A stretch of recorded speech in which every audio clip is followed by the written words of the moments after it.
तो पुण्यात्माओं कहने का भाव ये है कि फिर क्या होता है, जैसे कि आपको कथा सुनाई थी कि नल और नील नाम के दो आपस में मौसी के बेटे थे, उनकी माताएं बहन थी। दोनों ही अपने पूर्व जन्म के संस्कारों से और प्रारब्ध के दुख से दुखी थे, कष्ट से। उन दोनों को बहुत मानसिक परेशानी भी थी, शारीरिक कष्ट भी थे। और परमात्मा कबीर जी के आशीर्वाद से वह स्वस्थ हो गए थे। फिर उनके शिष्य बनकर मुनिंदर ऋषि रूप में परमात्मा आए हुए थे। एक आश्रम कुटिया बना रखी थी, वहाँ वो रहा करते, सत्संग सुनने जाया करते थे, अपने घर भी आ जाते थे।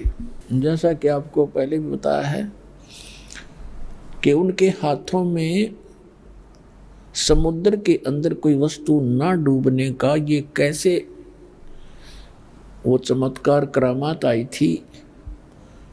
ये दोनों कबीर साहब के पास गए थे पहले, उससे पहले सब जगह इन्होंने अपना सारा इलाज भी करवा लिया था। और सभी ऋषि महर्षियों ने बता दिया था कि ये तुम्हारे प्रारब्ध के अंदर, तुम्हारे प्रारब्ध में लिखा है, ये दंड तुम्हें भोगना पड़ेगा, इसको कोई विश्व में काट नहीं सकता। ये तुम्हारी किस्मत में लिखा हुआ निर्धारित अंक है।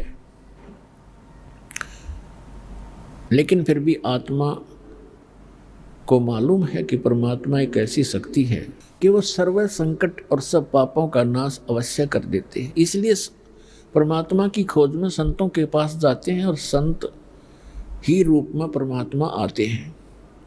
वैसे तो हमने परमात्मा की परिभाषा गलत सुन रखी है।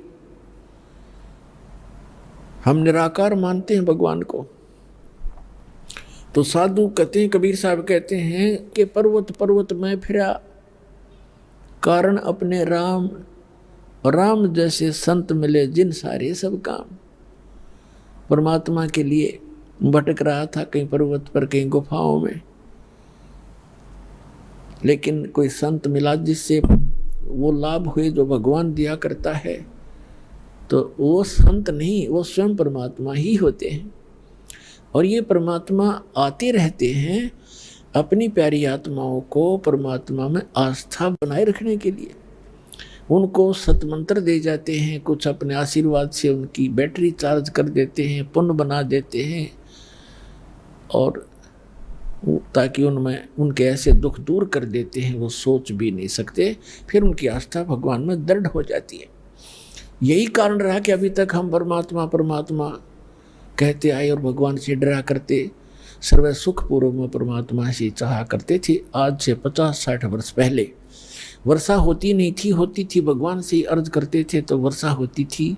कोई दुख भी होता तो हम अपने झाड़ फूक जंतर से ही, मंत्र से कोशिश किया करते थे। इसलिए भगवान आते थे और ये दुख सभी प्रकार के परमात्मा दुख दूर कर सकता है, कर ही देता है। इसलिए परमात्मा जगह जगह आकर प्रकट हो जाते थे, उस क्षेत्र में अपनी महिमा बना जाते थे और उनकी महिमा बहुत वर्षों तक चलती रहती है। उन्होंने इस परमात्मा की आस्था हमारे हृदय में यहाँ इस कलयुग तक बना कर रखनी थी। तो नल और नील परमात्मा के चरणों में पहुँचे, आशीर्वाद मात्र से वो स्वस्थ हो गए। ऐसे हो गए जैसे कभी उनका दुख था ही नहीं, किसी प्रकार का कोई कष्ट इनको नहीं हुआ। फिर उनकी आस्था दृढ़ होगी। सब जगह खड़ा होकर कहा कि हम बड़े दुखी थे, गुरुदेव की कृपा से हम सुखी हो गए। हमने तो मान लिया था कि आजीवन कष्ट उठाना पड़ेगा, लेकिन हमें नहीं पता था कि पृथ्वी पर परमात्मा आए। इस तरह के वहाँ उपस्थित भक्तों को जो सत्संग सुनने के लिए गए थे सबको बताया, औरों का भी दृढ़ हुआ विश्वास। तो उन्होंने, परमात्मा ने बताया, बेटा सत्संग में सेवा जरूर करनी चाहिए, इसे बहुत पाप कटते हैं और आप तो बहुत पापों से ग्रस्त हो और आपको कुछ सेवा करनी चाहिए हाथ से। पुण्यात्माओं, हमारे कई प्रकार के पाप कर्म हैं। कुछ ऐसे पाप हैं जो परमात्मा गुरुदेव के दर्शन से कटेंगे, कुछ ऐसे पाप हैं जो आशीर्वाद से दूर होंगे, कुछ ऐसे पाप कर्म हैं जो धर्म दान करने से ही आपको राहत मिलेगी, कुछ ऐसे पाप होते हैं जो हाथ से सेवा करने से ही आपको राहत मिलेगी, और कुछ इस प्रकार के आपके पाप कर्म हैं जो परमात्मा की भक्ति मंत्र जो दिए जाते हैं, सतनाम और प्रथम और मंत्र, इनसे ही कटेंगे। तो ये सारा कुछ मिलाकर एक ट्रीटमेंट है आत्मा को स्वस्थ करने का और सतलोक में जाने का और यहाँ भी भौतिक लाभ प्राप्त करने का। तो ये सारा कंप्लीट कोर्स करने से ही आपको पूर्ण लाभ प्राप्ति होगी। तो उन्होंने पक्का दृढ़ निश्चय कर लिया कि जितने भी यहाँ रोगी, बूढ़े, वृद्ध, बहन, भाई, माता, भाई, पिता जो बुजुर्ग आते हैं, उनके बर्तन साफ करते, उनके, क्योंकि परमात्मा के दरबार में दुखी ही ज़्यादा जाते थे। कोई रोगी था, कोई कोढ़ी था और कोई किसी बीमारी से ग्रस्त था, कोई भूतों का सताया, कोई देवताओं पितरों का सताया हुआ वहाँ जाते थे। तो वो क्या करते थे, बर्तन ले जाते थे, बेले, थाली, गिलास। उस टाइम कांसी के हार्दिक कांसी धातु थी और कांसी धातु का गिलास हो चाहे बेला हो चाहे थाली, वो अवश्य डूब जाता है, पानी पर तैरता ही नहीं।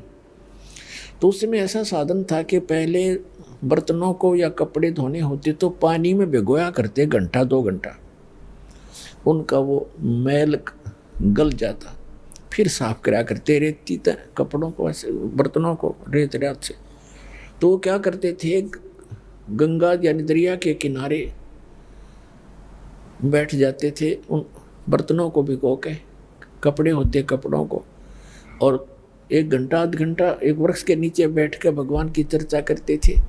और भी बैठ जाते भक्त और सत्संग में सुने हुए वचनों पर डिस्कशन किया करते थे कि हमारे साथ ऐसा दुख था, परमात्मा ने आशीर्वाद दिया, हम स्वस्थ हो गए। और भी आपस में चर्चा करते थे, हमें भी ऐसे कष्ट था, यहाँ आते हमें ये राहत मिली, ऐसा ऐसा सुख हुआ, परमात्मा आए हुए हैं, भगवान, ये तो मुनिंदर नहीं भगवान समझो। इस तरह की चर्चा करते करते वो मस्त हो जाते। उधर से कोई उनका किसी का गिलास, किसी का लोटा, किसी की थाली, किसी का बेला बह जाता, उनको ध्यान नहीं रहता, किसी के कपड़ा, किसी का तौलिया, किसी की धोती वो बह जाती। और वो बेचारे मांझ मूंझ का जो इकट्ठे करके लिया कर रख देते, उठा लो अपने अपने।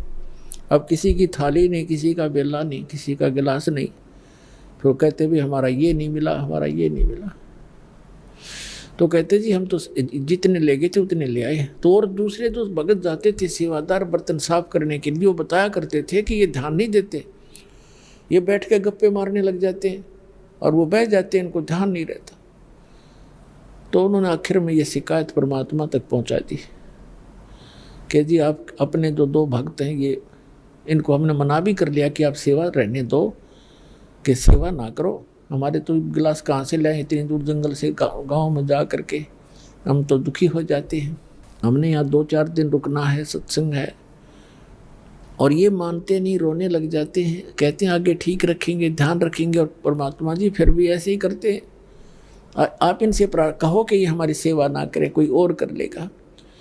उनको ये चिंता होगी कि गुरुजी के पास मेरी कंप्लेंट चलेगी हमारी, और कहीं हमें फिर वो आपत्ति ना आ जाए, गुरुजी रुष्ट हो जाए।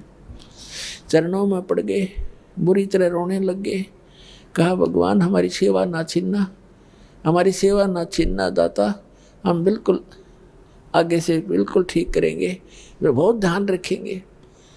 तो वो भगत कहने लगे जी ऐसे ही कहते हैं, कई बार कह लिया ऐसे ही, अब जाते फिर वैसे ही फिर कर देते हैं। तो परमात्मा ने, वो तो जानी जान थे, कहा बेटा इनको आशीर्वाद दे देता हूँ, इनके हाथ से कोई चीज़ भी नहीं डूबेगी, लोहे की भी नहीं डूबेगी, पत्थर भी नहीं डूबेंगे, और तुम निश्चिंत रहो, और बेटा करो सेवा। अब नल नील खुश हो गए और सावधानी बरतेंगे। अब उनने पानी का बेला भर के थाली और वो रख दिया दरिया पे, वो न्यू का नो बेला भरा हुआ पानी का, और उसके ऊपर है जल के ऊपर रखा है, वो हाथ ला दे नीचे जाओ ना तो नहीं जाओ। और दूसरे भक्त देखने लगे, रे सचमुच ये तो गुरु जी का आशीर्वाद से इसके ये डूबता ही नहीं।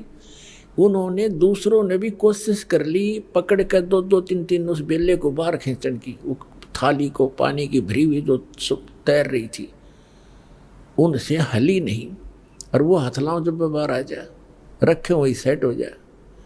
तो इस तरह कई बार पत्थर भी उठा कर उसमें रख कर देखे, वो भी तैरने लग गए, रुक गए नो के नो वहीं पर। आधे डूब जाते थे, आधे रह जाते थे ऊपर। तो इस तरह की उनके वरदान परमात्मा ने दे दिया। वह समस्या समाधान करने के लिए कि ये सेवा भी नहीं छोड़ना चाहते, इनको सचमुच यह दिक्कत है ही, तो दोनों का बीच बिचाड़ा कर दिया।